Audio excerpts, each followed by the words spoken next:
वन्दे शिवानन्द गुरुप्रवीणम् वन्दे सदाज्ञानपि वन्दनीय आनन्दसुखदाहार अखण्डानन्दविग्रहम् दयादिमदिसन्तुष्टम् वन्देऽहं मम सद्गुरुम् रागादिरोगान् शतदानुशक्त न शेषकाये प्रसृदानशेषान्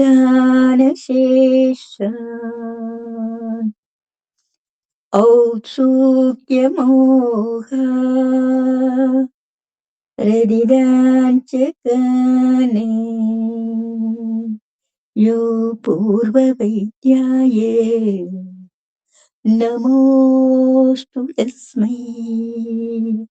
இதன் அர்த்தம், தேகத்தினுடைய அனைத்து பகுதிகளிலும் பரவி எப்பொழுதும் விட்டு பிரியாமல் சிநேகம் மோகம் முதலிய கட்ட வழக்கங்களை உண்டாக்கி கொண்டிருக்கின்றன. விருப்பு வெறுப்பு முதலான பெரும் வியாதிகள் யார் ஒருவரால் வேறறுக்கப்படுகின்றதோ அந்த சாதாரண வேதியருக்கு நமஸ்காரம். என்னை பாடல் தோழிகள்னு சொல்லிட்டு ஒரு பாட்டு. பித்தனே பிரிசூடிடும் சித்தனே எமை ஆட்கொள்ளும் அப்பனே நடமாடிடும் நாயக ஓம் நம சிவாய ஓம் நம சிவாய. அத்தனே அருளாகிய முதலே உமை பாகத்து ஈசனே அருள்வாய் பரமேஸ்வரா. ஓம் நம சிவாய ஓம் நம சிவாய. ஆதியே அனலாகிய ஜோதியே மறிப்போற்றிடும் வேந்தனே தொழுதோம் அருள் ஈஸ்வரா. ஓம் நம சிவாய ஓம் நம சிவாய. தொழுகிறேன் உனை வேண்டியே அழுகிறேன் இந்த பிறவியில் உழல்கிறேன் என்னை காத்திடு ஈசனே. ஓம் நம சிவாய ஓம் நம சிவாய. ஊழ்வினை பிறவியில் தீருமோ உன் கடல் வந்து தேரவைகளும் தேடுமோ. ஓம் நம சிவாய ஓம் நம சிவாய. ஆடிடும் தில்லை ஆஜனி அருளீஸ்வரா. ஓம் நம சிவாய ஓம் நம சிவாய. ஓதினோம் சிவனருள் நாமமே அனுதினம் போதியே அவனருள் நாடினோம். ஓம் நம சிவாய ஓம் நம சிவாய. அனைவருக்கும்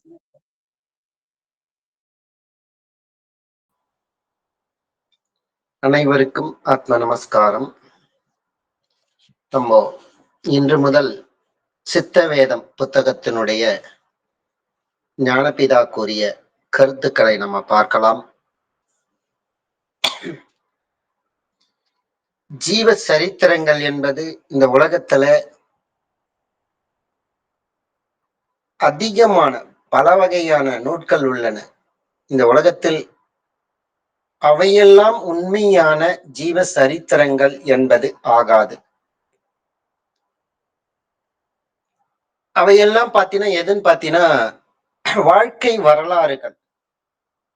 ஒரு மனிதன் பிறந்தான், அவன் எப்படி எப்படியெல்லாம் வாழ்ந்தான் என்பதை குறிக்கக்கூடிய அந்த சரித்திரங்கள் தான். ஆனா உண்மையில் எது ஜீவ சரித்திரம் என்றால், ஒரு ஜீவன்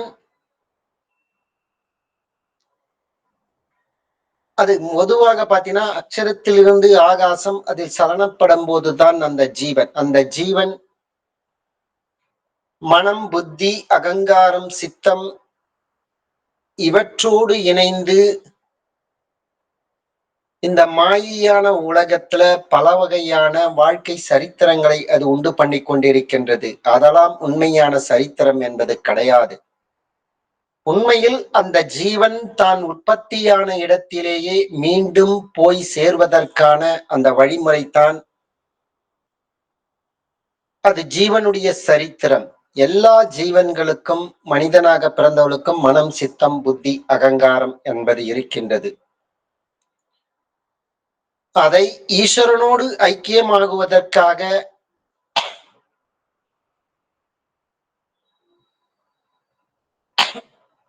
அந்த செயல்கள் தான் அது உண்மையான ஜீவ சரித்திரமாகும். ஆனால் இதே மனம், சித்தம், புத்தி, அகங்காரம் அது வெளியில் வியாபிக்கும் பொழுது அது பல வகையான சரித்திரங்களை ஏற்படுத்துகிறது. வாழ்க்கை வரலாறுகளை அது உருவாக்கி கொண்டிருக்கிறது. ஆனால் இதற்கெல்லாம் அடிப்படை எது? இந்த மனம், சித்தம், புத்தி, அகங்காரம் அதை ஈஸ்வரனோடு ஐக்கியமாக செய்யக்கூடிய தானாய் தன்மயமாகக்கூடிய அந்த பாதையை வகுத்து காட்டக்கூடியது தான் ஜீவனுடைய சரித்திரம். அதாவது தன்னிலிருந்து அழிந்து கொண்டிருக்கும் ஜீவனை தனக்குள்ளேயே சித்திக்கச் செய்யும் தத்துவத்தை விரிவாகவும் எளிமையாகவும் ஞானபிதா அவர்கள் குரு சிஷ்யன் என்ற உரையாடல் வடிவில் சித்தரித்திருக்கின்றார். பொதுவாக இந்த மாயையான இந்த உலகத்தில் அகப்பட்டு கொண்டிருக்கும் இந்த ஜீவனை அந்த பந்தத்திலிருந்து விடுபடுவதற்கு சராசரியான ஒரு உலகவாசிகளுக்கு ஏற்படக்கூடிய அடிப்படையான இந்த சந்தேகங்களை தீர்த்து வைப்பதற்குத்தான் இந்த குரு சீடன் இந்த முறையில் இந்த உரையாடல் அமைந்திருக்கும். இதுதான் 5வது வேதம். மற்ற 4 வேதங்களுடைய சாரங்களை தொகுத்து எடுத்து மற்ற விஷயங்களை எல்லாம் விட்டு அந்த ஜீவன் ஈஸ்வரனோடு ஐக்கியமாகக்கூடிய பாதையை மட்டும் மிக தெளிவாக கூறிய நூல் எதுவென்றால் அது சித்தவேதம் தான். அதாவது பந்தத்திலிருந்து விடுதலை பெறுவதே மோட்சம். அந்த பந்தம் எது என்றால் அந்த ஜீவனானது நான் எனும் அகங்காரத்தால வெளியில் அந்த ஜீவசக்தியான வாயு அதோகதியாகி அது விரயம் கொண்டிருப்பதை தடுத்து நிறுத்தி இந்த மாயினுடைய பந்தத்திலிருந்து விடுவித்து அந்த ஜீவனை அது மீண்டும் ஈஸ்வரனோடு ஐக்கியமாகக்கூடிய அதுதான் அந்த மோட்சமடையும் சூத்திரத்தை விவரிப்பதால இந்த புத்தகத்திற்கு மோட்ச சூத்திரம் என்று அதை கூட அப்படி கூட சொல்லலாம். இத பொதுவாக உலகத்தில் தன்னை உணரா படிப்பு எதுவாயினும் அது பொருளற்றதே. அப்ப தன்னை உணர வேண்டும் என்றால் தன்னைத்தான் நாம் பார்த்து படிக்க வேண்டும். அப்ப அதாவது தன்னைத்தான் படித்து பார்த்து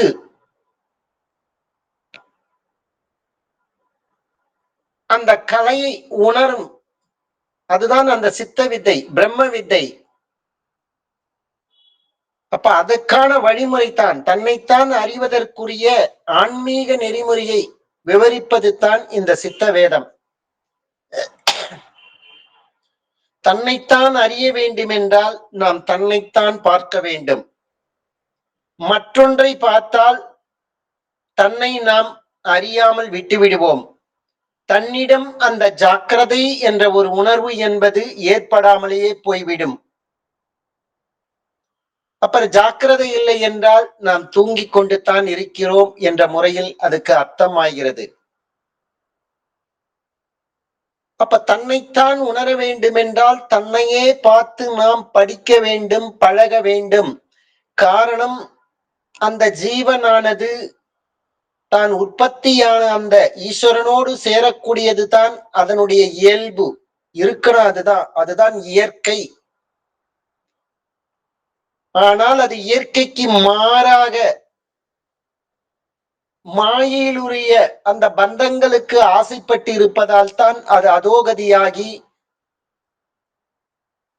அந்த ஈஸ்வரத்தன்மையை அது உணராமல் செத்து போகின்ற நிலைமைக்கு அந்த ஜீவன் தள்ளப்படுகிறது. ராக துவேஷங்களுக்கு அடிமையானதால இத்தகைய நிலைமைகள் என்பது அந்த ஜீவனுக்கு ஏற்படுகிறது. அப்ப அதிலிருந்து அந்த ஜீவன் விடுதலை பெற வேண்டும் என்றால் அது தன்னைத்தான் பார்க்க வேண்டும், தன்னைத்தான் படிக்க வேண்டும்.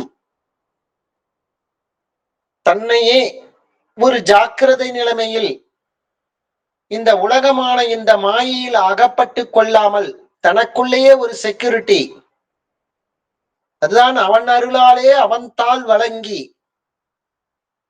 அப்ப அவனவனுக்கு ஜீவனுக்கு கரையேற்றுவதற்கு அவரவர்கள் தான் அதுக்கு பொறுப்பு. அந்த பொறுப்பை நாம் முழுமையாக நிறைவேற்றுவதற்கு அடிப்படையாக இருப்பதற்கான செயல் எதுவென்றால் தன்னைத்தான் பார்த்து படிக்கும் கலையை கற்க வேண்டும். அதுதான் உண்மையான பிரம்ம வித்தை. நம்மையே நாம் பாதுகாப்பாக அது உற்பத்தியான இடத்துக்கு ஈஸ்வரனோடு ஐக்கியமாவதற்கு அழைத்து செல்ல வேண்டும். அப்ப அவரவர்கள் ஜீவன் மோட்சம் பாதையை அந்த கைவல்ய நிலையை பெறுவதற்கு அவரவர்கள் ஜீவன்தான் இதற்கு முழு பொறுப்பு. அப்படி இருக்கும் சமயத்துல அந்த ஜீவனிலிருந்து வெளிப்பட்டு இயங்கக்கூடிய அந்த மனம், சித்தம், புத்தி, அகங்காரம் யாவையும் அந்த ஜீவனுடைய ஒரு கட்டுப்பாட்டில் தான் இருக்க வேண்டும். இல்லை அந்த மனதினுடைய கட்டுப்பாட்டிலேயோ அகங்காரத்தினுடைய கட்டுப்பாட்டிலேயோ அந்த ஜீவன் என்பது இருந்தது என்றால் அந்த ஜீவனை இந்த அகங்காரமானது ஈஸ்வரனோடு ஐக்கியமாக விடாமல் அந்த மனதை பலவிதமான ராக துவேஷங்களுக்கு அடிமையாக்கி அந்த அகங்காரமானது தானும் அழிவது அல்லாமல் அந்த ஜீவனையும் அழித்து செத்து போகின்ற நிலைமைக்கு ஆளாக்கப்படுத்திவிடும். அதற்குத்தான் அந்த ஜீவனை உணர வேண்டும் என்றால் அந்த ஜீவனை பார்த்து படித்து பழக வேண்டும். அதற்கான எளிய வழிமுறைதான் ஞானபிதா ஏற்படுத்தி கொடுத்தது தான் இந்த சித்த வித்தை. தன்னைத்தான் அறிவதற்குரிய ஆன்மீக நெறிமுறையை இந்த சித்த வித்தை தான் விவரித்து கூறுகின்றது. ஒரு சராசரியான ஒரு உலகவாசிக்கு ஆன்மீக பாதையில் தன்னை உணர்வதற்கு பயணம் செய்யும் இந்த வழிமுறையில ஏற்படக்கூடிய சந்தேகங்களை மிக எளிமையாக தீர்க்கக்கூடியது தான் இந்த சித்த வித்தை. அதுதான் ஜீவரட்சை, உயிர் காப்பு, தன்னறிவு பெற மெய்ஞானமாகிய மூலக்காரணமாகி இந்த உலக பந்தத்திலிருந்து துன்பத்திலிருந்து இதை விடுவித்து பேரின்பமும் நித்திய வாழ்வும் அளிப்பதாகும்.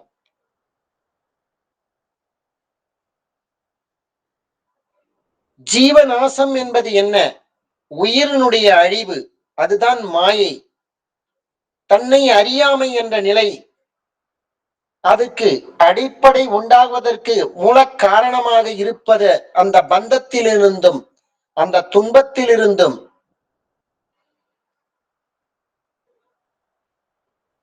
அதை விடுவிப்பது தான் ஜீவரட்சை. அதை விடுவிக்காமல் இருந்தால் அந்த ஜீவன் அதோகதியாகி இறப்பிற்கு விளைவாகும்.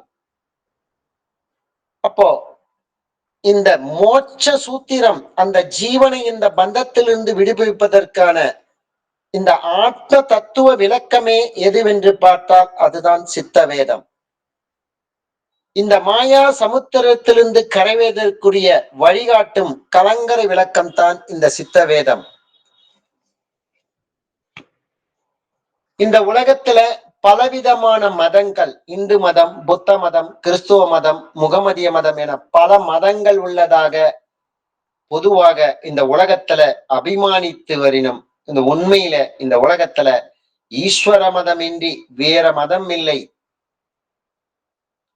அதாவது ஒரு மனிதனாக பிறந்தவன் அவனுடைய அந்த ஜீவன் எங்கிருந்து அது ஆரம்பித்ததோ புறப்பட்டதோ அதே இடத்திற்கு மீண்டும் தன்னைத்தானே அது நிலைநிறுத்திக் கொள்வது தான், அதற்கான வழிமுறையை காட்டுவது தான் அந்த ஜீவன் தான் எங்கிருந்து உற்பத்தியான அந்த ஈஸ்வரனிடத்திலேயே தானாய் தன்மயமாய் ஐக்கியமாவது தான், அதை சொல்வதாக இருப்பது மட்டும் அதுதான் மதங்களாக இருக்க வேண்டும்.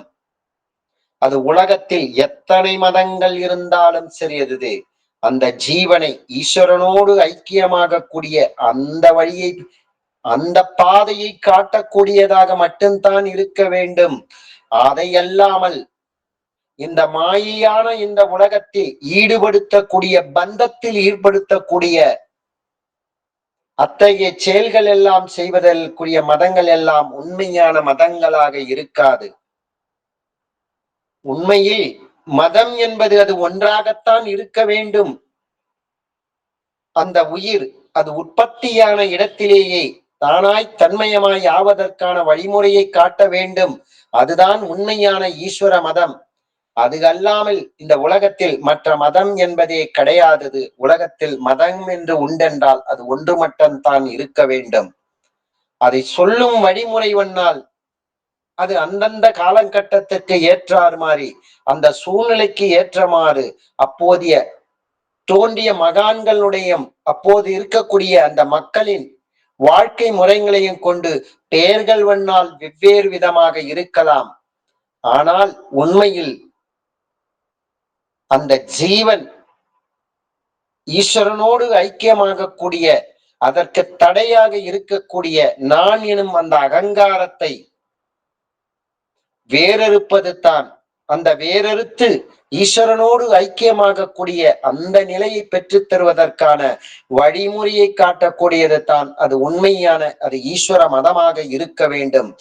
அதை தவிர்த்து வேறு எதுவாக இருந்தாலும் அது ஈஸ்வர மதம் இல்லை. ஏதோ இந்த மாயையான உலகத்தில் மீண்டும் பந்தப்படக்கூடிய நிலையைத்தான் அது இருக்கும் என்ற முறையில தான் மதம் என்றால் ஒன்று என்று இருக்கும் மன்னால் அதுதான் ஈஸ்வர மதம்.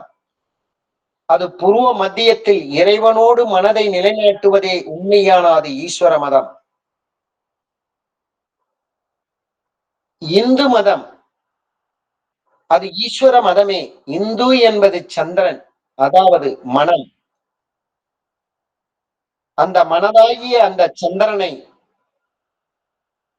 இறைவனாம் ஈஸ்வரனோடு நிலைநாட்டுவதே உண்மையான அது ஈஸ்வர மதமாக இருக்கும்.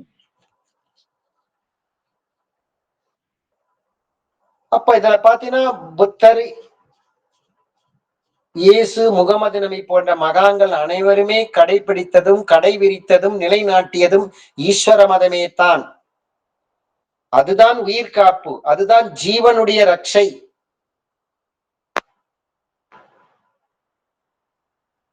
இந்த மனித குலத்தை காக்க நேரான வழி உண்மையான இறைவனோடு இவ்வுண்மையை உணர்ந்தோர் மகான்கள் பெயரில் மதங்கள் நிறுவினரே என்று மகான்களுக்கும் மதங்களுக்கும் எந்த விதத்திலும் சம்பந்தம் என்பது கிடையாது. மற்ற எதுவுமே நிறுவனது எல்லாமே அந்த ஜீவன் ஈஸ்வரனோடு சேர்வதற்காகத்தான். ஆனால் உலகத்துல அதை எப்படி காமித்து இருக்கிறார்கள் என்றால், யார் அதை நிறுவினார்களோ அவர்களை பெயரை வைத்துத்தான் இந்த மதங்கள் என்று சொல்லப்பட்டிருக்கிறது.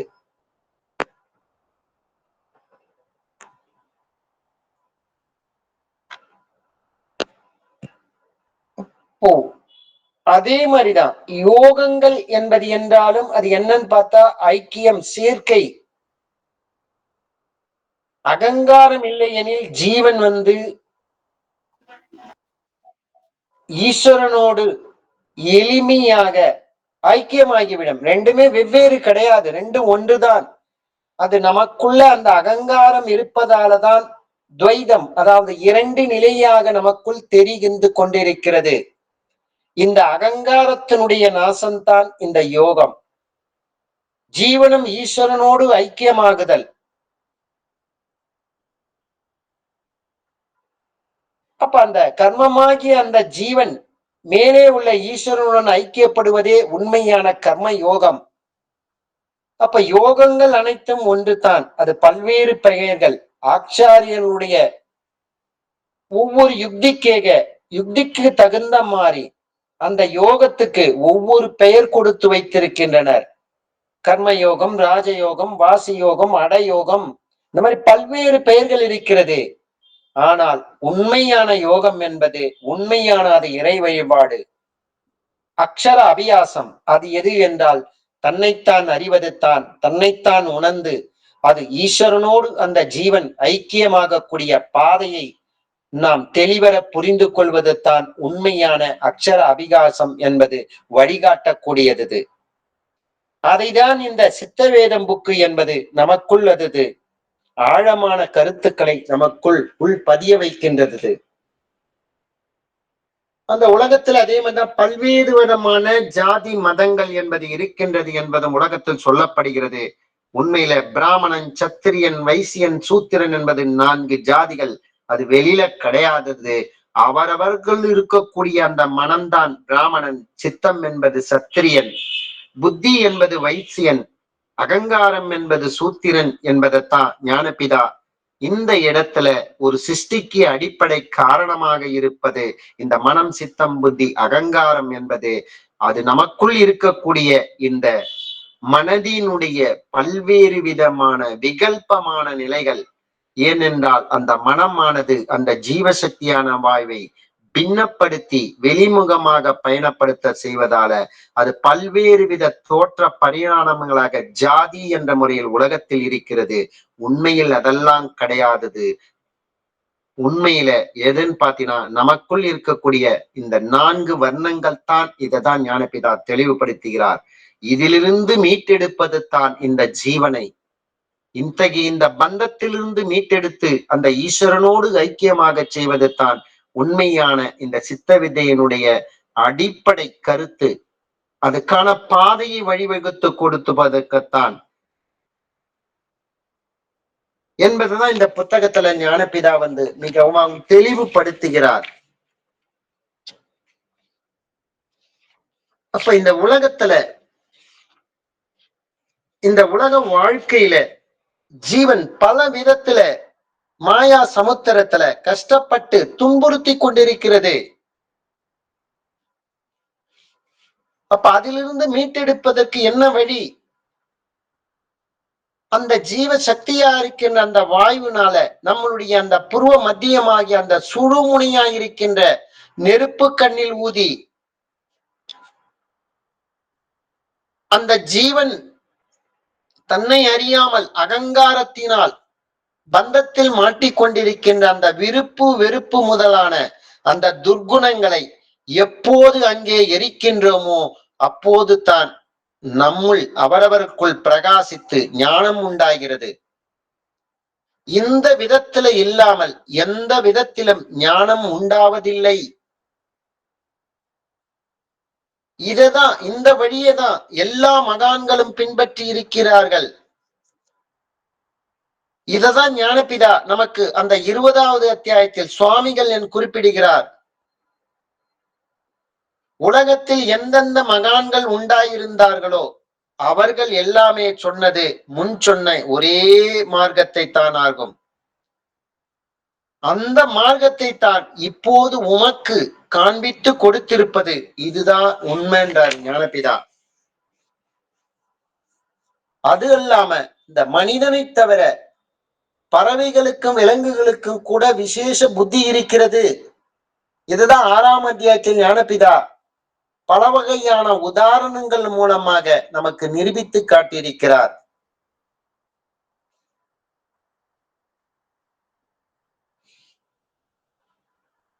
ஆனா இதெல்லாம் இன்னதென்று அறியாமல் ஜாதி மதங்கள் என்ற பெயரால இந்த ஜீவனை நாசம் செய்யும் மூட பழக்க வழக்கங்களை மேற்கொண்டு அந்த ஜீவனை நசிப்பித்து அந்த ஜீவனை அமைதியின்றி மனிதர்களுக்கு அமைதியின்றி ராக துவேஷங்களோடு அடிமைப்பட்டிருக்கின்ற இந்த மனிதர்களுக்கு ஆன்மீக நெறியை புகட்டி யதார்த்தமான ஈஸ்வர சேவை இயல்பாக நடக்கக்கூடிய அந்த ஈஸ்வர சேவை அந்த ஜீவனை காட்டி கொடுக்கும் அந்த வழிமுறையை அவரவர்கள் அந்த மனமாக அந்த மாயான அந்த உலகை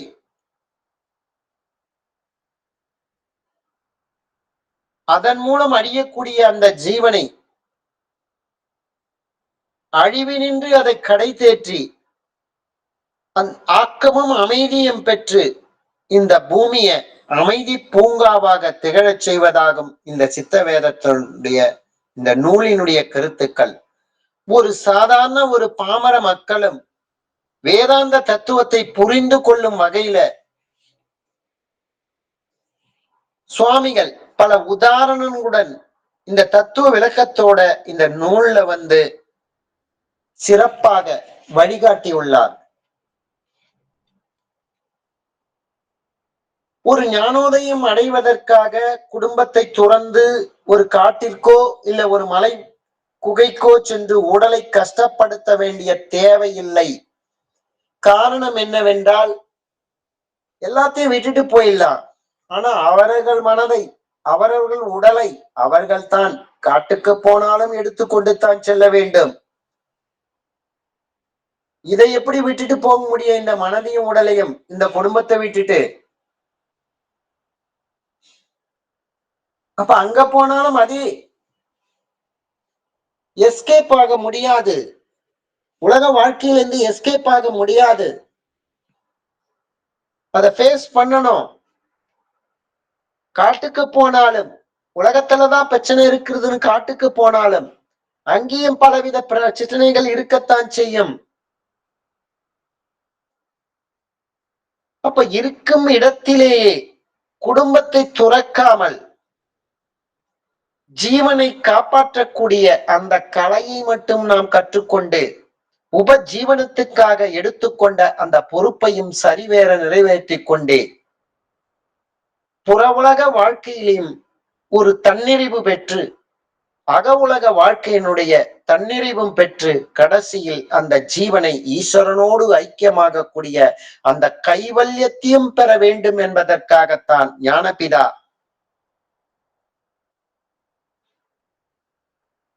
இந்த சித்த வித்தையை நமக்கு உலகத்திற்கு பகீரத பிரயத்தனம் மூலமாக யாம் பெற்ற இன்பம் பெருக இவ்வையகம் என்ற முறையில அனைவரும் பெற வேண்டும். அனைத்து ஜீவன்களும் சாந்தியும் சமாதானமும் பெற வேண்டும். இந்த உலகம் அமைதி பெற வேண்டும். உலக சாந்திக்குள்ள ஜீவிதம் நடத்த வேண்டும் என்ற முறையில பகீரக பிரயத்தனமாக இதை வழிகாட்டி இருக்கிறார். இந்த லௌகீக வாழ்க்கையில் இருந்து கொண்டே அந்நிலையை அடையலாம். இதுதான் சுவாமிகளுடைய ஆணித்தரமான கருத்து. இதுக்கு அவனவன் என்ன முயற்சி எடுத்திருக்கின்றானோ அந்த விஷயத்திலிருந்தே அந்த எடுத்துக்கொண்ட அந்த முயற்சியை பூர்த்தி செய்வதே உத்தமமும் தர்மமும் ஆகும். அதாவது இந்த உலகத்தில் அவன் எடுத்துக்கொண்ட உபஜீவனத்துக்காக எடுத்துக்கொண்ட அந்த பொறுப்பை நிறைவேற்றி கொண்டே தன்னுடைய ஜீவனை நாசம் செய்யாமல் தனக்குள்ளேயே சதா பிராணாயாமம் எந்த நேரமும் அந்த புருவ மத்தியத்தில் கவனம் வைத்துக் கொண்டே செய்து கொண்டே உபஜீவனத்துக்காக எடுத்துக்கொண்ட பொறுப்பையும் சரிவர நிகழ்த்தி கூடவே அந்த ஜீவனை நாசம் செய்யாமல் இருக்கக்கூடிய தானாய் தன்மயமாக கூடிய அந்த வித்தையும் நமக்குள்ளேயே நடத்தி கொண்டு ஜீவனை ஈஸ்வரனோடு ஐக்கியமாக கூடிய அந்த நிலையை பெறுவது தான் உண்மையான உத்தமமும் தர்மமும் ஆகும் என்ற முறையில தான் சுவாமிகள் நமக்கு இதை குறிப்பிட்டிருக்கிறாரு. அப்ப சித்த வேதத்தினுடைய இந்த ஈடு இணையற்ற இந்த அரும்பெரு நூலை நாம் அனைவருமே இந்த சித்த வித்தை பயிற்சியோடு அதில் ஏற்படக்கூடிய இந்த உலகத்தில் இருக்கக்கூடிய உலக பந்தத்தில் இருக்கக்கூடிய அந்த பந்தத்திலிருந்து மீட்கக்கூடிய பல்வேறு சந்தேகங்களை இந்நூலின் மூலம் நாம் தெளிவு பெற்று ஒவ்வொரு ஜீவனும் அந்த ஈஸ்வரனோடு ஐக்கியமாகக்கூடிய அந்த நிலையை பெறுவதற்காகத்தான் ஒவ்வொரு ஜீவனும் மிகுந்த ஆனந்தமும் புத்துணர்வும் பெற்று இனிதே வாழ்வதற்குரிய அந்த வழிமுறையைத்தான் இந்த சித்தவேத புத்தகத்துல இந்த உலகிற்கு ஞானபிதா அர்ப்பணித்திருக்கிறார். அப்ப இந்த பாதையில் பயணிக்கக்கூடிய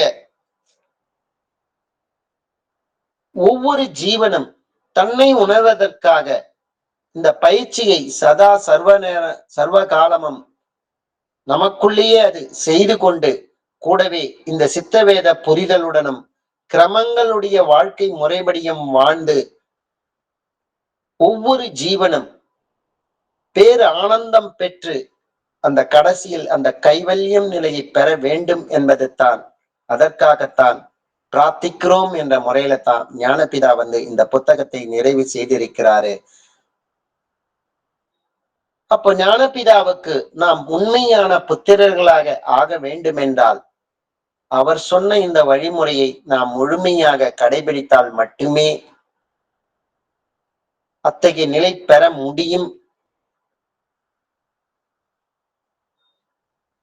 அத்தகைய நிலையை நாம் பெற வேண்டும் என்று ஞானபிதாவை பிரார்த்திப்போம். அனைவருக்கும் ஆத்ம நமஸ்காரம்.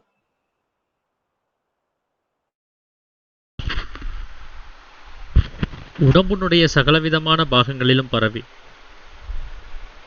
எப்பொழுதும் விட்டு பிரியாமல் ஸ்நேகம், மோகம் முதலே கெட்ட வழக்கங்களை உண்டாக்கி கொண்டிருக்கின்ற ராகத்து வேசாதிகளான விருப்பு வெறுப்பு எனும் பெரும் வியாதிகள் யார் ஒருவரால் வேறொரு அறுக்கப்படுகிறதோ அந்த அசாதாரண வைத்தியருக்கே நமஸ்காரம். நாம் இன்னைக்கு பார்க்க இருக்கிறது சித்த வேதத்தினுடைய ஒரு அறிமுகம். அதாவது இந்த சித்த வேதம் 1922 சாமி எழுதி கொடுக்குறாரு. ஸோ இந்த சித்த வேதம் அப்படிங்கிறது நூலுக்கு முன்னாடி பார்த்தீங்கன்னா ஜீவனுடைய சரித்திரம் அப்படின்னு எழுதியிருக்கோம். அதாவது ஜீவன் சொல்லி ஏதாவது இந்த உலகத்துல இருக்குது அப்படின்னா அத்தனை ஜீவிகளுக்கும் இதுதான் சரித்திரம். இது தனிப்பட்ட ஒருத்தருடைய ஒரு பயோகிராஃபி கிடையாது, இது ஜீவனுடைய பயோகிராஃபி. ஸோ ஜீவனுடைய தன்மைகளை பற்றி நம்ம புரிஞ்சுக்கிறதுக்காக சாமியால் எழுதப்பட்ட ஒரு பயோகிராஃபி இது. அதனால் இது சிவானந்த பரமஹம்சரின் ஜீவ சரித்திரம் கிடையாது, இது ஜீவனுடைய சரித்திரம் இது. அதே போல் மோட்ச சூத்திரம்ங்கிற வார்த்தையும் அங்கே எழுதப்பட்டிருக்கும். ஸோ மோட்சம் அடையிறதுக்கான ஃபார்முலா இதில் தான் இருக்குது அப்படின்னு. ஸோ அதுதான் இந்த சித்த வேதம் அப்படின்னு சொல்லக்கூடிய நூலினுடைய ஒரு தாத்பரியமாக இருக்குது. சித்த வேதம் அப்படின்னு சொன்னாலே, சித்தம் அப்படின்னு சொன்னாலே மனதிலிருந்து வெளிப்படக்கூடிய பிரகாசம் அது. வேதம் அப்படின்னா அறிவு. அப்போ நாம் வெளியில் இருக்கக்கூடிய விஷயங்களை கவனிக்கிறதுக்காக வேண்டி நம்மளுடைய மனதை பிரகாசிக்க வச்சுட்டு இருக்கிறோம் வெளிமுகமாக. அப்படி நம்ம பார்க்கும்போது நமக்கு வெளியில் இருக்கக்கூடிய விஷயங்களை தெரிஞ்சுக்க முடியுது, ஆனால் உண்மை என்னன்னு நமக்கு தெரியறதில்ல. ஏன்னா வெளியில் உண்மை கிடையாது, உண்மை இருக்கிறது உள்ளுக்குள்ளார. நம்ம உள்ளே போய் பார்க்காதனால வெளியிலேயே பார்த்துட்டு இருக்கிறதுனால நம்மளால் உண்மையை தெரிஞ்சுக்க முடியாமலே போயிடுது. இதுக்கு முன்னாடி இருந்த மகான்கள் எல்லாமே அந்த உண்மையை தெரிஞ்சுக்கிறதுக்காக அவங்க உள்நிலை பயணத்தில் இருந்தவங்க தான். தன்னை அறியுற அந்த அறிவை அடையிறதுக்காக வேண்டி பெரும் முயற்சி எடுத்து அதன் மூலமாக ஏற்பட்ட சில நல் ஒழுக்கங்களை நமக்கு அவங்க போதிச்சுட்டு வந்தாங்க. மோட்சத்துக்கான வழிமுறைகளை நமக்கு சொல்லி கொடுத்துட்டு வந்தாங்க. அது யோகங்களாக, பக்தி மார்க்கங்களாக, ஞான மார்க்கங்களாக நமக்கு அதை அவங்க போதிச்சுட்டு வந்தாங்க. அந்த மாதிரி யார் தன்னுடைய சித்தமாக இருக்கக்கூடிய அந்த பிரகாசத்தை வெளிமுகமாக பிரவேசிக்காம, அதை பிரகாசிக்க செய்யாம, அதை உள்முகமாக பிரகாசிக்க செய்கிறாங்களோ அவங்களுக்கு அந்த ஞானம் அப்படின்னு சொல்லக்கூடிய அந்த அறிவு கிடைக்கும். அப்படி சாமி சிவானந்த பரமஹம்சர் தன்னுடைய மனமாக இருக்கக்கூடிய பிரகாசத்தை வெளியில வியாபிக்க விடாம அதை உள்ளுக்குள்ளாரே அவர் நிலைநிறுத்தி வச்சதுனால அவருக்கு ஏற்பட்ட அந்த ஞான அனுபவங்களை அவர் ஒரு புக்காக நமக்கு கொடுத்துருக்கிறாரு. ஸோ இது படிக்கிறது மூலமா நம்ம ஜீவனுடைய தன்மைகளை தெரிஞ்சுக்க முடியும். ஆனால் அதை உணரணும் அப்படின்னு சொன்னால் நமக்கு அந்த வித்தை அபியாசம்ங்கிறது வேணும். அவர் எப்படி உள்ளுக்குள்ளார போய் படித்தாரோ அதே போல் நாமளும் படிக்கணும். ஸோ இங்கே சொல்லப்பட்ட கருத்துக்கள் முன்னாடி இருந்தே பல காலங்களாக 5000 வருஷத்துக்கு முன்னாடி இருந்தே இருந்த ஞானிகளால் புராண கதைகளாக ஸ்ருதிகளாக அங்கே வேதங்களில் கொடுக்கப்பட்டிருக்கிற கருத்துக்கள் தான் இது. என்னன்னா அது நேரடியாக மக்களுக்கு, ஒரு பாமர மக்களுக்கு புரியற மாதிரியான விஷயங்கள் அது இல்லை. அது நம்மளுடைய வாழ்வியலோடு இருக்கக்கூடிய சில உதாரணங்களை அவர் தொடர்பு படுத்தி நமக்கு புரியற அளவுக்கு ரொம்ப எளிமையாக்கி கொடுத்த அந்த ஒரு விஷயம் சிவானந்த பரமஹம்சரை தான் சாரும். அவ்வளோ எளிமையான ஒரு விஷயமா பெரிய பெரிய தத்துவத்தினுடைய விஷயங்களை கூட அவ்வளோ எளிமைப்படுத்தி காமிச்சிட்டார். ஸோ ஒரு விஷயத்தை தெரிஞ்சுக்கிறதுக்கு இவருடைய நூலை படித்தாலே தெரிஞ்சுக்க முடியும். ஆனால் அதை அனுபவபூர்வமாக உணர்வதற்கு நமக்கு அந்த வித்தை தேவைப்படுது. அப்போ இந்த இந்து மதம் அப்படின்னு சொல்லக்கூடிய இந்த மதம் சார்ந்த விஷயங்களில் நமக்கு ஏகப்பட்ட மூட நம்பிக்கைகள் உண்டானதுக்கான காரணம் அந்த ஸ்ருதிகளில் சொன்ன புராண கதைகளில் சொன்ன அந்த தத்துவ விளக்கங்கள் நமக்கு புரியாததுனால தான். அது எளிமையாக புரியற மாதிரியான விஷயங்கள்ல இல்லை. அதுக்குன்னு சொல்லி அவங்க நிறைய ஆராய வேண்டியதாக இருக்குது அந்த தத்துவங்களை புரிஞ்சுக்கிறதுக்கு. அதனாலேயே பலதரப்பட்ட கருத்து வேறுபாடுகள் அங்கே ஏற்படுறதுக்கு காரணமாயிடுச்சு. அந்த கருத்து வேறுபாடு காரணமாக மூட நம்பிக்கைகளும் பெருகி போயிடுச்சு. அப்போ மோட்சத்தை அடைவதற்கான பாதையானது மாறி போகவும் இங்கே யாருக்கும் மோட்சம் அடைகிறதுக்கே முடியாதுங்கிற ஒரு சூழல் ஏற்படுது. ஸோ அப்படி ஒரு நிர்பந்தமான சூழ்நிலை ஏற்படும் போது மீண்டும் அவதார புருஷர்களாக அந்த மகான்கள் தோன்றவும் மக்களுக்கு இந்த சத்தியத்தை நினைவூட்டவும் தான் ஒவ்வொரு காலங்கள்லையும் செஞ்சுக்கிட்டே வந்திருக்கிறாங்க. அப்படி அவதாரங்களாக அவர் உருவெடுத்து போதிக்கும் போது அவருடைய ஃபாலோவர்ஸ்னால அந்த அவதார புருஷருடைய அந்த பெயரிலேயே ஒரு மதமாக ஸ்தாபிக்கும் இங்கே இதுக்கு முன்னாடி இருந்த காலங்கள் வரைக்கும் அது செய்யப்பட்டிருக்குது. யூத மதத்தினுடைய மூட நம்பிக்கைகளை பற்றி பேச வந்தவங்க தான் ஜீசஸ் கிரைஸ்டும் நபிகள் நாயகம் ஸல்லல்லாஹு அலைஹி வஸல்லம்ங்கிறவர். ஸோ அவருடைய ஃபாலோவர்ஸை அவங்கவுங்க பெயர்லேயே முகமது மதம் அப்படின்னும் கிறிஸ்து மதம் அப்படின்னும் அவருடைய காலங்களுக்கு அப்புறம் அது ஏற்படுத்தக்கூடிய ஒரு சூழல்ங்கிறது ஆகுது. அதே போல தான் இந்து மதத்தில் இருக்கக்கூடிய மூட நம்பிக்கைகளை அகற்றுவதற்காக வேண்டி அதையே இந்த உலகத்துக்கு புரிய வைக்கிறதுக்காக வேண்டி பாடுபட்டவர் தான் ஸ்ரீ புத்தர். அவருடைய காலத்துக்கு அப்புறமா அவர் பெயராலே அது மதமாக ஸ்தாபிக்கப்படுது. ஸோ அவங்க யாருமே நான் ஒரு மதத்தை ஸ்தாபிக்கிறேன்னு சொல்லி இங்கே எந்த விஷயத்தையும் அவங்க செய்ய கிடையாது. ஏற்கனவே இந்த நடைமுறையில் இருந்த மதங்களினுடைய மூட நம்பிக்கைகளை போக்குறதுக்கு என்ன முயற்சி எடுக்க முடியுமோ அதை தான் அவங்க செஞ்சாங்க. இப்படி பலதரப்பட்ட மதங்கள்னு ஒன்று இருக்கிறதா இருந்தாலும் கூட ஆனால் அதனுடைய கருத்துக்கள் அப்படின்னு பார்த்தா அது சத்தியத்தை நோக்கி போகக்கூடிய அந்த விஷயத்துல தான் இருக்கும்.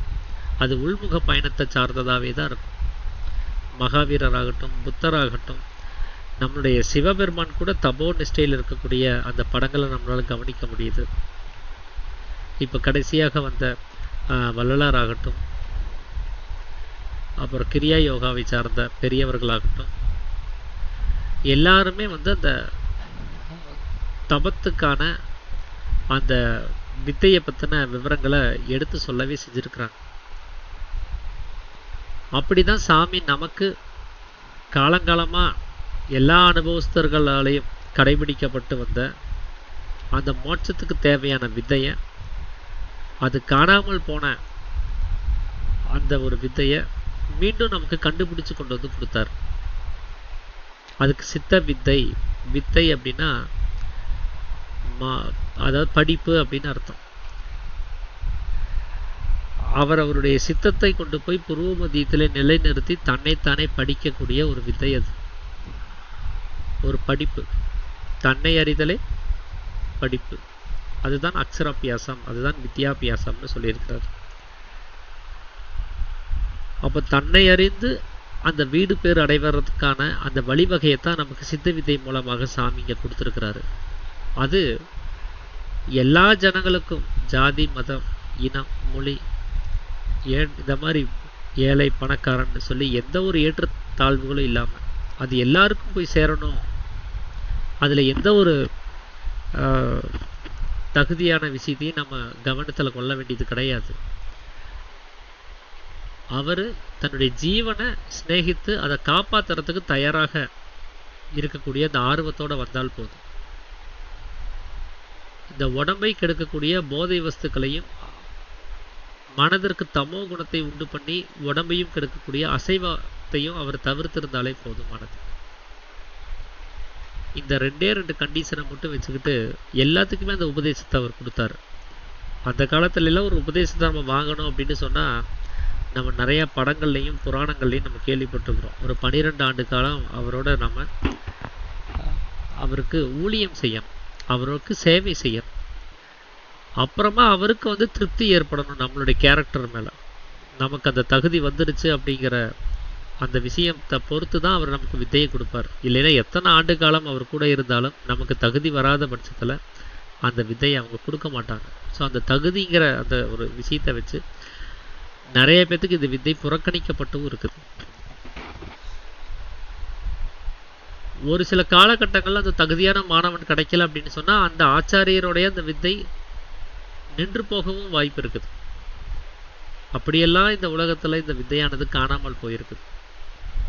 அப்படி காணாமல் போகும்போதெல்லாம் ஒவ்வொரு ஆச்சாரியர்களும் அவதாரங்களாக இங்கே வந்து அவங்களுக்கு புத்தி சக்தி அதிகமாக இருந்த காரணத்தினால அந்த வித்தையை பற்றின விவரங்களை அறிந்து அதை அவங்க செயல்படுத்தி அதனால் வந்த அனுபவங்களை உலகத்துக்கு தெரியப்படுத்தவும் செஞ்சாங்க.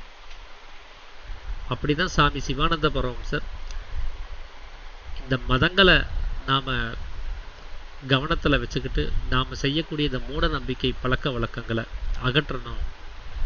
மதம் அழிக்கப்பட வேண்டியது தான், மானுடம் அதுக்கான உணர்வு நிலையை அடைய வேண்டியது தான் அப்படிங்கிறது தான் சாமியினுடைய கொள்கையாக இருக்குது. ஏன்னா ஈஸ்வர மதம்னு சொல்லக்கூடிய அந்த ஒரு மதத்தை தவிர்த்து இன்னொரு மதம் இருக்குதுன்னு சொன்னால் அதுக்கு பைத்தியக்காரத்தனம் அப்படின்னு சாமி சொல்கிறார். அப்படி ஒரு விஷயம் இல்லவே இல்லை. இதுக்கு முன்னாடி வந்த அத்தனை மகான்களும் தோற்றுவித்தது இந்த ஒரே மதத்தை தான். இந்த ஒரு மதத்தை தவிர்த்து வேறு மதமானது இல்லை அப்படிங்கிறது தான் சாமியினுடைய கொள்கை. ஸோ அதை இந்த உலகத்துக்கு தெரியப்படுத்துறதுக்காக வேண்டிதான் அவர் இந்த உலக சாந்திக்குள்ள ஜீவித முறையை அவர் உலகத்துக்கு அறிமுகப்படுத்துகிறாரு. பொது உடைமையாக இருந்து நான் நீ அப்படின்னு சொல்லக்கூடிய அந்த வித்தியாசங்கள் இல்லாமல் ஏகோதர சகோதரத்துவத்தோட ஒருமித்து வாழக்கூடிய ஒரு வாழ்வியல் முறை. எல்லாரும் ஒரு ஐக்கியத்தோட ஜாதி மதம் இன வேறுபாடு எதுவுமே இல்லாமல் ஐக்கியமாக இருக்கக்கூடிய ஒரு நிலைமையை இங்கே கொண்டு வரணும் அப்படிங்கிறதுக்காக வேண்டிதான் சித்த சமாஜத்தை நிறுவி அதன் மூலமாக உலக சாந்திக்குள்ள ஜீவித முறையை அவங்கள வாழ்ந்து காமிக்க வச்சிட்ருக்கிறாரு. கிட்டத்தட்ட 1921 இப்போ வரைக்கும் 100 வருஷத்துக்கு மேலே ஆகிப்போச்சு.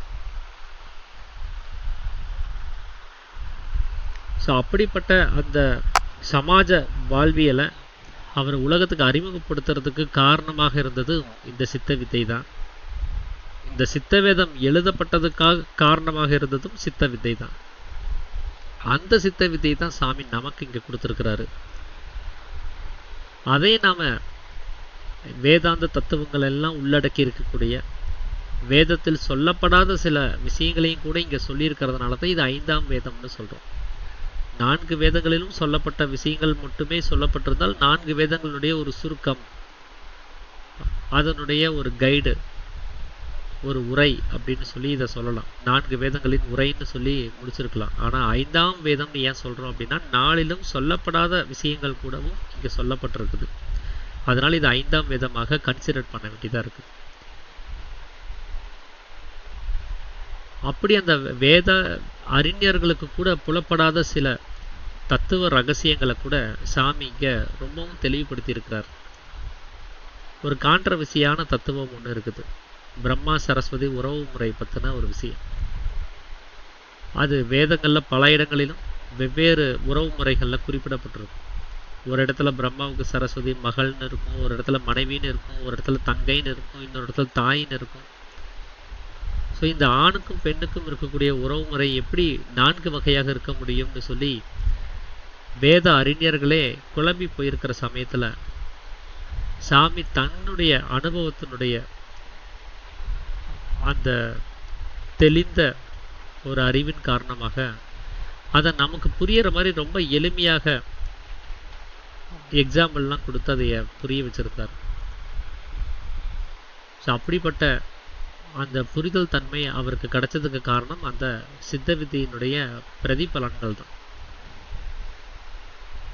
ஆனால் அந்த சித்த வித்தையை வணங்கின சாமி சிவானந்த பரமசர் கூட அந்த சித்தவேதத்தினுடைய முன்னாடி ஒரு கடிதம் ஒன்று இருக்கும். சித்த சமாஜத்திலிருந்து அங்கிருந்த பொது தலைவர் சாமி மலேசியா அங்கே இருக்கும்போது ஒரு கடிதம் எழுதியிருப்பாங்க. இந்த மாதிரி நாங்கள்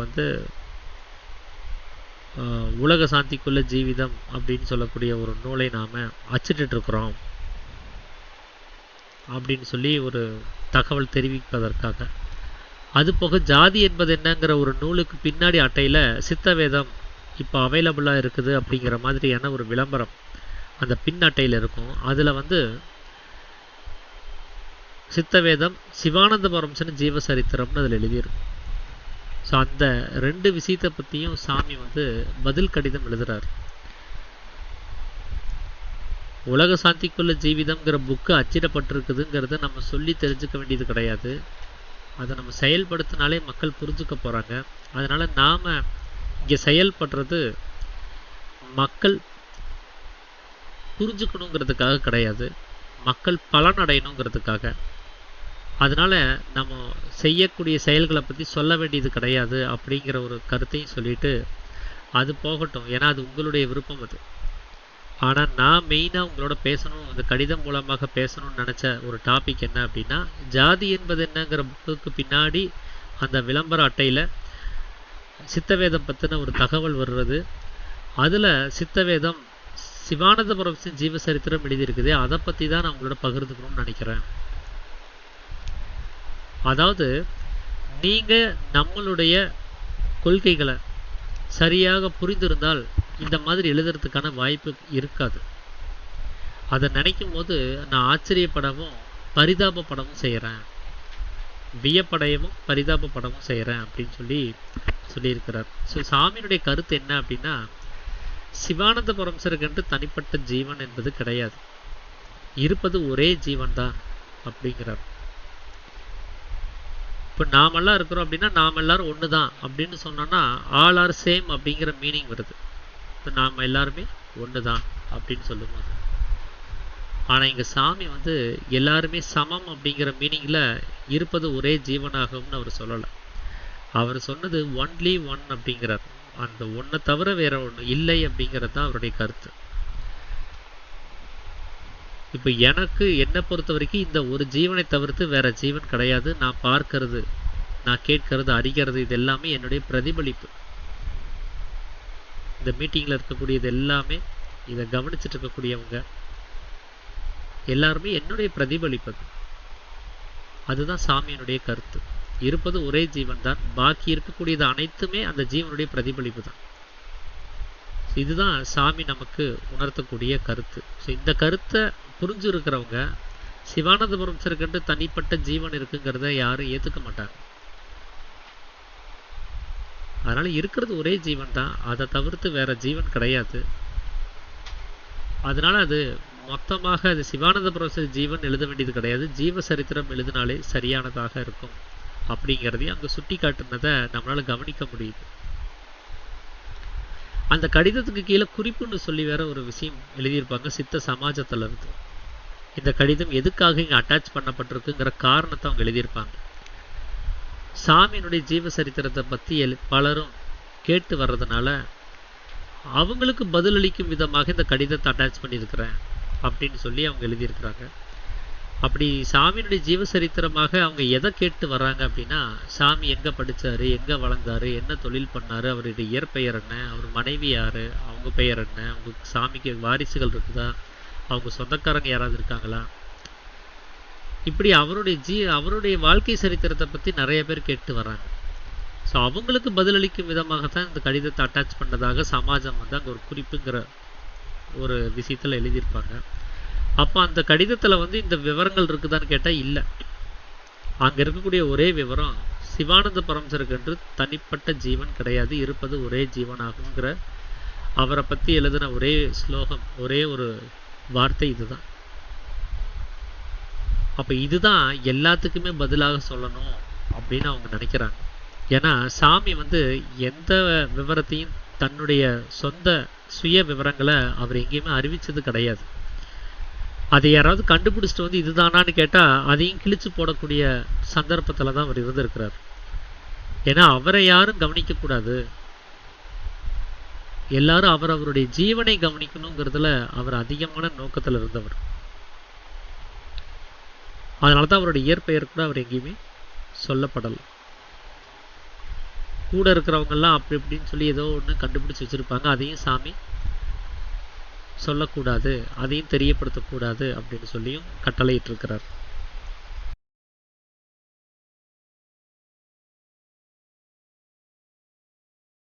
இந்த குரு சிஷியன்கிற அந்த வேறுபாடு அங்கே வந்துடக்கூடாது, இவர் அனுபவஸ்தர் இவர் அனுபவம் குறைவானவர்ங்கிற வேறுபாடு வந்துடக்கூடாது, அவர் கடவுள் நாம் கடவுளுக்கு கீழே இருக்கக்கூடிய பக்தன் அப்படிங்கிற வேறுபாடு வந்துடக்கூடாது, அவரை கவனிச்சுக்கிட்டே நம்மளுடைய ஜீவனை நம்ம இழந்துடக்கூடாது. ஏன்னா இப்போ அவரை சிந்திக்கிறோம் அப்படின்னு சொன்னால் நம்ம ஜீவனை விரயம் பண்ணாமல் அதை சிந்திக்க முடியாது. பின்வரும் அத்தியாயங்களில் கவனிக்கும் போது தெரியும், தன்னுடைய தனமாக இருக்கக்கூடிய ஜீவனை செலவு பண்ண அந்த செயல்முறைக்கு பேர் தான் பாபம்னு சொல்லியிருப்பார். அது எந்த ரீசனுக்காக அது செலவானாலும் அது பாபம் தான். நம்ம உலகத்தில் நல்லதுன்னு சொல்லி ஒரு லிஸ்ட் வச்சுருப்போம், அதை செய்யறதுக்காக இதை செலவு பண்ணுறேன்னு சொன்னாலும் அது பாபம் தான். ஜீவனுக்கு காருண்யம் இல்லாமல் அதை வெளியில் நசிஞ்சு போகிறதுக்கு அனுமதி கொடுக்குறோம் அப்படின்னு சொன்னால் அது பாபம் தான். அப்போ அவரை பற்றி நினைக்கிறதும் அந்த ஜீவனை விரயம் செய்யாமல் முடியறது கிடையாது. அதனால தான் அதையும் செய்ய வேண்டாம். அங்கே ஜீவனாகவே நான் தான் இருக்கிறேன், சிவானந்த பரமத்துக்கு என்று தனிப்பட்ட ஜீவன் கிடையாது, அவர்களுக்குள்ளார இருக்கக்கூடிய ஜீவனாகவும் நான் தான் இருக்கிறேன், அவர் தான் இருக்கிறார். அதனால் அவருடைய ஜீவனை காண்பதே உத்தமமான காரியம் அப்படிங்கிறது தான் சாமி நமக்கு தெரியப்படுத்துறதுக்காக இந்த கடிதத்தை இந்த சித்த சமாஜத்தில் நமக்கு அட்டாச் பண்ணி கொடுத்துருக்காங்க. ஸோ இந்த புஸ்தகம் வந்து பார்த்திங்கன்னா ஒரு சீடன் குருன்னு சொல்லி ஒரு உரைநடை பகுதியில் ஒரு கேள்வி பதில் சார்ந்த விஷயமா அது வந்துக்கிட்டே இருக்கும். ஸோ அதனால் நமக்கு பின்னாடி வரக்கூடிய ஐயங்கள் அடுத்தடுத்த கேள்விகள் அது இங்கே வந்துக்கிட்டே இருக்கிறதுனால நம்ம அதை படிக்கும்போது அந்த கேள்விகள் நமக்கு வராது, ஏன்னா பின்னாடியே அதுக்கான பதில்கள் வந்துக்கிட்டே இருக்கும். அந்த சீடன் முதல்ல கேட்கக்கூடிய அந்த கேள்வியினுடைய பதிலாகத்தான் அது 22 அத்தியாயமும் இருக்குது. அந்த 22வது அத்தியாயத்தினுடைய கடைசி பேராகிராஃபில் தான் இவர் கேட்ட கேள்விக்கான பதில் அடங்கியிருக்கும். ஆனால் அந்த பதில் புரியணும் அப்படின்னு சொன்னால் நாம் அந்த 22 அத்தியாயங்களையும் உணர்ந்தவர்களாக இருக்கணும். அப்போதான் அந்த முதல்ல கேட்கக்கூடிய சீடனுடைய கேள்விக்கான பதில் நமக்கு சரிவர விளங்கும். அதனால் இந்த 22 அத்தியாயங்கள்லையும் நாம் படித்து புரிஞ்சுக்கும் போது நம்ம ஜீவனுடைய முக்கியத்துவம் என்ன, நம்ம ஜீவனை ஏன் சிநேகிக்கணும்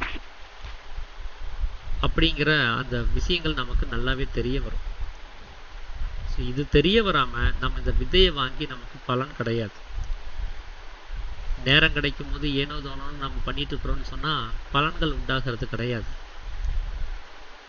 நாம் இன்னும் அதிக அளவில் இந்த வித்தையை நோக்கின பயணத்தில் இருக்கணும், அந்த வித்தையை உபயோகிக்கக்கூடிய பயணத்துக்கு வரணும் அப்படின்னு சொன்னால் இந்த சித்தவேதம் நமக்கு ஒரு வழி நடத்துதலாக இருக்கும்.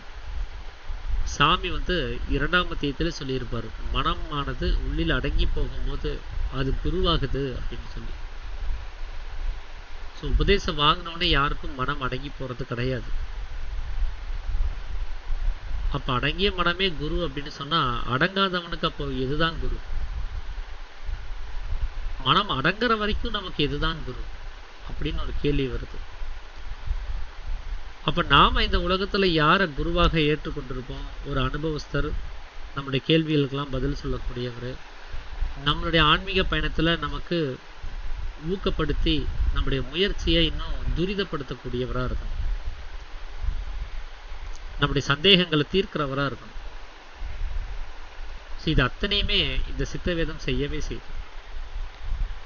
சாமியினுடைய அனுபவ நூலாக இருக்கக்கூடிய இந்த சித்தவேதம் தான் நமக்கு மனம் அடங்கி அந்த மனமானது குரு தன்மை அடையிற வரைக்கும் நமக்கு குருவாக இருந்து நம்மளை வழிநடத்தக்கூடியது. அதனால அவரவர்களுக்கு மனம் அடங்குற வரைக்கும் சித்தவேதம் தான் குரு. அதுதான் சாமியினுடைய அனுபவத்தை தாங்கி இருக்கக்கூடிய நூல். மனம் அடங்கிடுச்சு அப்படின்னு சொன்னா அப்புறம் இதுவும் தேவையில்லை.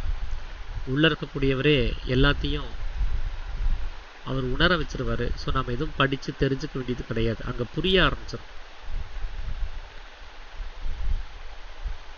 ஸோ இதுதான் இந்த சித்தவேதம் சார்ந்த ஒரு விஷயமாக நான் புரிஞ்சுக்கிட்ட வகையில் நான் உங்களோட பகிர்ந்துக்கணும் அப்படின்னு சொல்லி நினச்ச விஷயம். வேற யாராவது ஏதாவது விஷயங்களை பகிர்ந்துக்கிறதா இருந்தால் பகிர்ந்துக்கலாம். ஸோ நாளையிலேருந்து 1ஆம் அத்தியாயத்திலேருந்து நம்ம அப்படி லைனாக அதை பற்றின விவரங்களை தெரிஞ்சுக்கலாம். அனைவருக்கும் நமஸ்காரம்.